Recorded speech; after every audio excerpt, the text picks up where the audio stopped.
Kita balik pada FOMO, fear of missing out yang sekarang diperbincangkan, dan saya seronok apabila membaca penuh artikel dan memikir kata make sense untuk kita bincangkan bahawa dalam sebahagian daripada pandangan perubatan dia menggariskannya sebagai penyakit psikologi. Berarti kita tak bercakap tentang penyakit-penyakit yang negatif, yang kesan dia seperti stres, depression, anxiety, semua kita letak dalam satu klaus yang asing di mana tanda-tandanya nampak pada rujuk fizikal dan tanda-tandanya jelas kepada tekanan emosi dan tekanan mental. Tapi satu lagi penyakit emosi, dia diklasifikasikan bukan sebagai penyakit mental. FOMO, fear of missing out, takut ketinggalan, takut tidak berada dalam scene utama, takut dianggap sebagai ketinggalan, takut dianggap tidak in trend, telah disenaraikan sebagai penyakit emosi yang kritikal. Penyakit emosi ini dikatakan telah wujud dalam DNA manusia sejak lama. Ketakutan untuk ketinggalan, tetapi saingan untuk mendera emosi manusia menjadi merasa tertinggal tak begitu ketara sebelum era media sosial.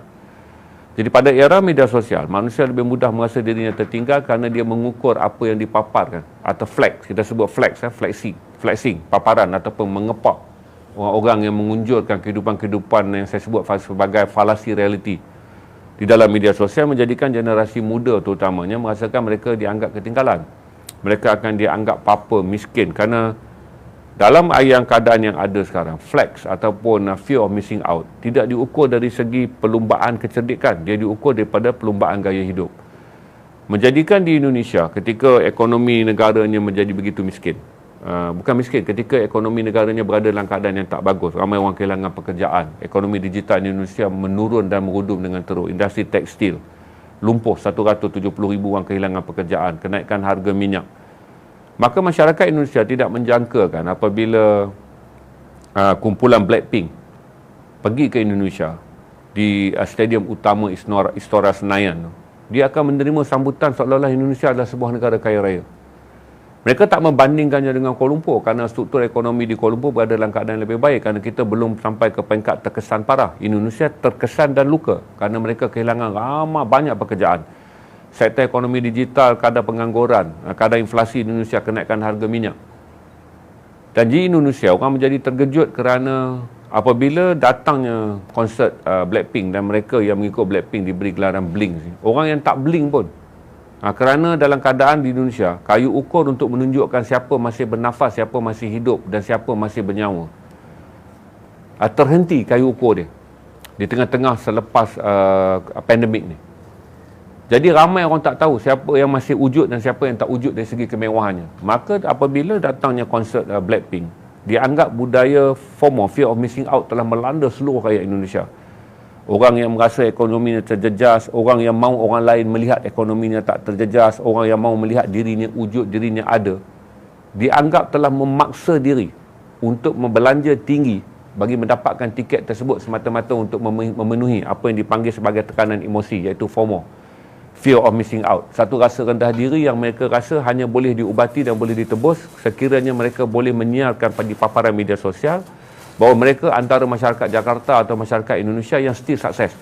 Walaupun di Indonesia semua yang diperbincangkan sekarang adalah tentang kemelut hidup, tentang tekanan, tentang apa yang dipanggil sebagai kerentanan orang-orang yang terjejas apabila ekonomi Indonesia juga tumbuh perlahan, terutama bagi tahun 2022 di mana sektor tekstil, mereka yang bekerja dalam gig ekonomi, mereka yang bekerja dalam trust perkhidmatan digital sedang jatuh dengan teruk.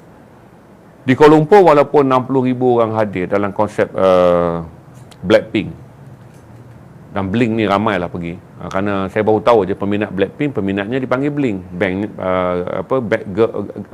kumpulannya dipanggil Blackpink. Tapi analisis yang paling seronok untuk kita kongsi adalah bagaimana Indonesia menilai sebahagian besar yang mereka hadir dalam konsert Blackpink adalah mereka yang sedang mengalami FOMO. Satu ketakutan sekiranya mereka dilihat antara orang yang sedang jatuh. Satu ketakutan di mana mereka dilihat bahawa di tengah ketenggelaman ekonomi Indonesia, orang ni pun turut tenggelam.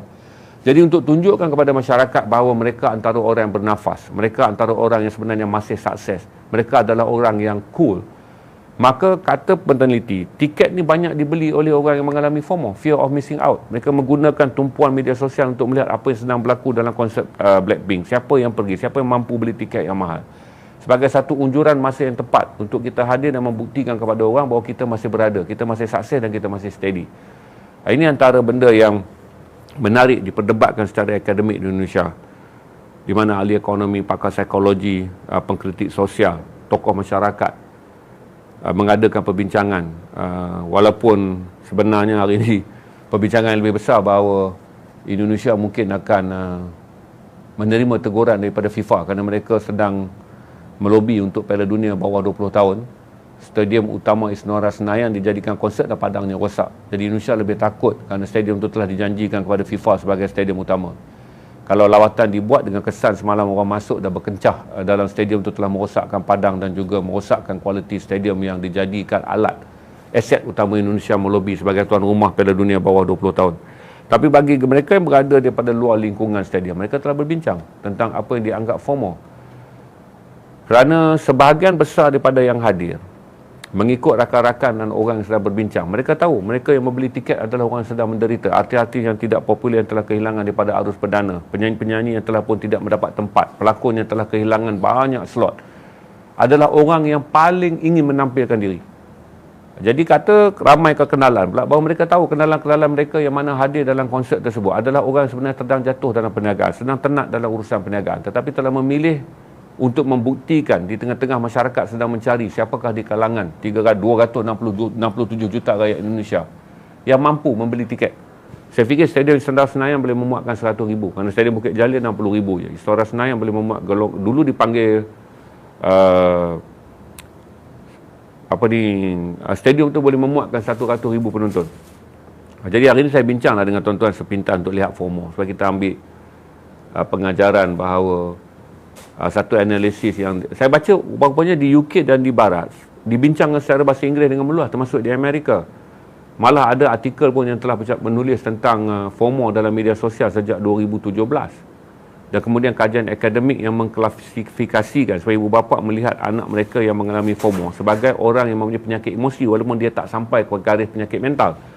Di mana istilah-istilah psikologi sekarang telah menggariskan bahawa kita harus melihat dua tanda-tanda penyakit yang ada pada kesan mental dan tanda-tanda penyakit yang menyebabkan emosi menderita. Maka FOMO, fear of missing out, orang-orang yang takut dirinya dilihat tidak ada. Ini apa yang dipanggil sebagai pecinta existentialism.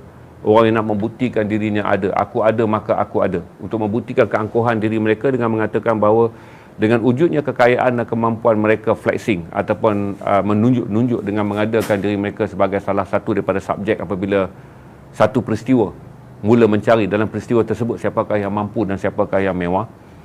Indonesia mengatakan dari segi data kajian sosial, ramai kawan-kawan mengatakan sahabat yang hadir adalah orang yang paling teruk dalam perniagaan. Artis-artis yang hadir semalam ada artis-artis yang telah hilang daripada arus perdana. Orang-orang yang cuba membuktikan keberadaan mereka. Itu yang saya share dengan saudara tentang FOMO. Selalunya saya berasa kesejukan, hari ini boleh rasa kepanasan pula. Kita aircon 17 ni, blast penuh. Saya mungkin kerana adrenalin saya bergerak dengan begitu banyak, kerana selain sebelum ni saya baca banyak flex, tapi sama je flexing dan juga FOMO ni, fear of missing out ni, kita anggap dua fenomena bersepupu je lah. Flexing adalah satu unjuran yang tidak mengkaji kajian emosi. Dia hanya unjuran untuk meneliti apa dipanggil sebagai tabiat di media sosial.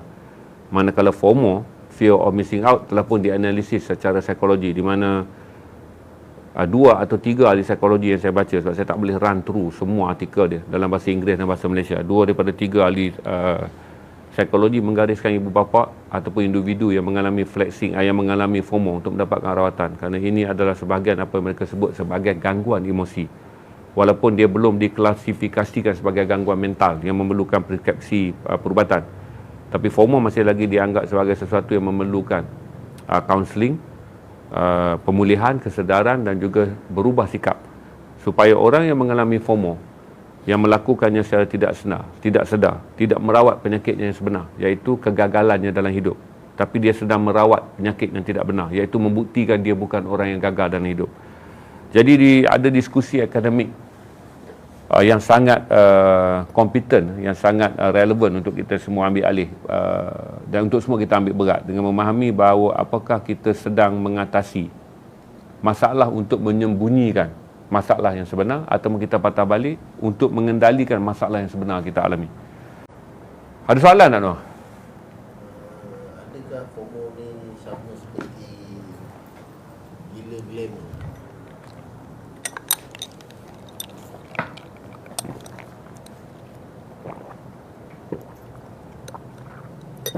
Okey. Tak sama. Sama ada FOMO dan gila glamour ni tak sama, tak. Gila FOMO ni dibincangkan secara serius. Kerana orang ini telah dikesan sebagai mereka yang menghadapi masalah. Berarti FOMO ni fear of missing out. Dia dah ada dah ketakutan. Fear. Gila crazy dalam bahasa Malaysia tak semestinya gila mental. Gila tu berarti mempunyai keinginan yang melampau-lampau. Fear ni yang dibincangkan dalam akademik di Indonesia terutamanya, dalam membincangkan apa yang sedang berlaku dalam Blink ataupun peminat-peminat Blackpink yang sebenarnya bukan peminat pun. Mereka dapat mengesan bahawa apabila datang Blackpink di Indonesia, orang-orang yang sedar pun terjerumus. Mereka ni bermasalah sebenarnya. Kehilangan populariti, kehilangan kewangan, jatuh terduduk, telah pun dilihat sebagai tidak mampu, atau orang-orang yang sebenarnya menyedari mereka telah pun dilihat sebagai gagal, atau orang-orang yang merasa diri dia gagal, tetapi apabila dia ada kesempatan, kerana fokus di Indonesia sangat besar. Waktu Blackpink datang, media sosial apa semua menjadi tumpuan. Hanya orang-orang yang mampu membeli tiket yang mahal je. Saya dengar di Malaysia pun tiket berapa? 1,000 lebih kot saya rasa di Malaysia. Berarti di Indonesia berarti orang kayangan je yang mampu pergi menonton Blackpink.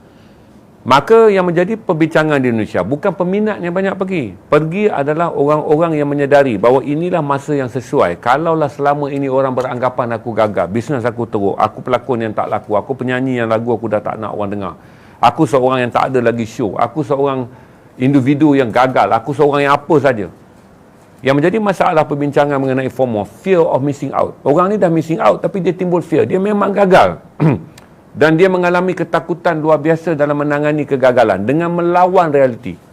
Iaitu mereka pergi untuk membuktikan dengan meletakkan dalam media sosial mereka bahawa mereka berada dalam kelas yang sangat tinggi kerana mereka mampu membeli tiket. Nah, ini yang diperbincangkan di Indonesia apabila ramai orang mengatakan bahawa wajah-wajah yang pergi itu sebenarnya bukan peminat Blink pun. Bukan pergi kerana spending atas minat terhadap muzik, tapi spending untuk membeli FOMO tadi, fear of missing out. Nak beli dia tu adalah membeli glamour, membeli gambaran kata aku sebenarnya seperti bukanlah yang aku duga. Maksudnya dia yang merasa dirinya gagal. Tapi dia pergi dengan syak bahawa semua orang tahu dia gagal. Sebab tu dalam beberapa artikel yang saya baca, FOMO dalam kajian psikologi telah diiktiraf sebagai sebahagian daripada penyakit emosi tapi tidak dinaikkan sebagai penyakit mental. Orang-orang ni diminta mendapatkan rawatan kerana mereka mungkin akan menjerumuskan kehidupan mereka ke dalam ruang yang lebih dahsyat. Iaitu apabila mereka tidak boleh membaca realiti bahawa dengan kegagalan yang mereka alami bukan dengan membuktikan mereka tidak gagal, tetapi menghadapi fakta kegagalan dan baiki fakta tersebut. Tapi apa yang berlaku dalam FOMO? Orang ini pergi untuk menggambarkan aku tidak gagal tanpa mencari punca dan mencari jalan menyelesaikan masalah sebenar, iaitu dia gagal. Kalau gila glamour ni dia boleh berlaku pada orang biasa je. Yang cerita kata yang sentiasa cuba mendapat perhatian, dia panggil pansos, panjat sosial, orang yang suka mendapat perhatian, dia gila eyeball. Gila glamour ni kita boleh atur sebagai tak mempunyai kesan yang sangat besar ke atas ekonomi dan kehidupan kerana mereka hanyalah orang yang gila glamour. Tapi fear of missing out ni digambarkan dalam kajian khusus tentang apabila kita bercakap dengan topik yang kita ambil teks ni, teks ni kita bercakap adalah tentang apa yang dianalisis di Indonesia. Konteks dia adalah bagaimana konsert Blackpink ni telah menjadi tempat bukan bagi peminat muzik Korea pun pergi, tetapi orang-orang yang membuktikan mereka mampu berada dalam satu show yang tiketnya dianggap termahal dalam sejarah muzik Indonesia. Okey, subteksnya yang kita ambil adalah bacaan-bacaan mengenai bagaimana FOMO mula diistilahkan sebagai sejenis penyakit emosi. Walaupun dia belum lagi masuk penyakit mental. Yang kita sebut tadi bipolar, skizofrenia, borderline personality disorder, belum lagi sampai. Dia dipanggil penyakit emosi. Jadi saya jelaskan kata dia tak sama dengan gila glamour kerana gila glamour ni boleh berlaku pada orang sihat dan orang tak sihat. Tapi fear of missing out ni adalah apa yang disebut dulunya boleh dikesan tapi dalam jumlah yang sangat kecil dan peluang untuk mereka meledakkan FOMO agak rendah. Tapi media sosial ni besar. Sebab seseorang yang merasa dirinya dilupakan, dia mahu dirinya diingat dan menjadi perhatian dengan menonjolkan dirinya di media sosial. Kerana media sosial range lebih besar. Seorang yang merasa beberapa orang dapat mengesan bisnesnya tak lagi bagus, dia cuba nak membuktikan I'm still here dengan menggambarkan bahawa kalau tidak takkanlah aku boleh berada dalam satu konsert yang mahal, satu konsert yang glamour yang orang ada-adaan je yang ada. Artis-artis yang telah kehilangan daripada peta muzik Indonesia datang untuk menonjolkan bahawa mereka sebenarnya masih wujud. Maka di Indonesia kajian dibuat kerana bagi mereka yang benar-benar melihat perkembangan muzik, mereka mengatakan yang datang menonton bukanlah peminat, tetapi orang yang FOMO, yang nak menggunakan platform kedatangan Blackpink yang akan menerima perhatian besar tu sebagai gambaran untuk menggambarkan mereka masih lagi okey. Kalau mereka ni orang dah tak popular, dia nak beritahu I'm still okay. Perniagaan mereka teruk, I'm still okay. Itu yang dibincangkan secara akademik ni.